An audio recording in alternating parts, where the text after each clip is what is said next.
4ஆம் அதிகாரம். அவர்கள் ஜனங்களுடனே பேசிக் கொண்டிருக்கையில் ஆசாரியர்களும் தேவாலயத்து சேனை தலைவனும் சதுசேயரும் அவர்களிடத்தில் வந்து, அவர்கள் ஜனங்களுக்கு உபதேசிக்கிறதினாலும் இயேசுவை முன்னிட்டு மரித்தோரிலிருந்து உயிர்த்தெழுதலை பிறர் சங்கிக்கிறதினாலும் சினங்கொண்டு அவர்களை பிடித்து சாயங்காலமாயிருந்தபடியினால் மறுநாள் வரைக்கும் காவலில் வைத்தார்கள். வசனத்தை கேட்டவர்களில் அநேகர் விசுவாசித்தார்கள். அவர்கள் தொகை ஏறக்குறைய 5000 மறுநாளிலே ஜனங்களுடைய அதிகாரிகளும் மூப்பரும் வேதபாரகரும் பிரதான ஆசாரியனாகிய அன்னாவும் காய்பாவும் யோவானும் அலெக்சந்தரும் பிரதான ஆசாரியருடைய குடும்பத்தார் யாவரும் எருசலேமிலே கூட்டம் கூடி அவர்களை நடுவே நிறுத்தி, நீங்கள் எந்த வல்லமையினாலே எந்த நாமத்தினாலே இதை செய்தீர்கள் என்று கேட்டார்கள்.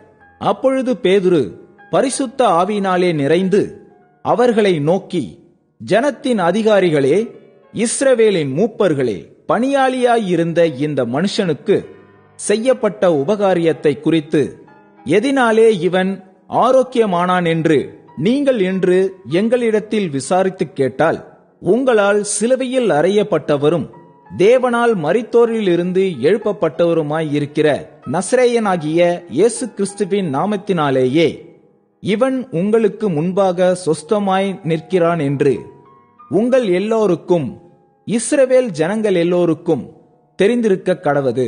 வீடு கட்டுகிறவர்களாகிய உங்களால் அற்பமாய் எண்ணப்பட்ட அவரே மூளைக்கு தலைக்கல்லானவர்.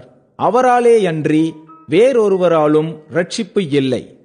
நாம் ரட்சிக்கப்படும்படிக்கு வானத்தின் கீழெங்கும் மனுஷர்களுக்குள்ளே அவருடைய நாமமே அல்லாமல் வேறொரு நாமம் கட்டளையிடப்படவும் இல்லை என்றான்.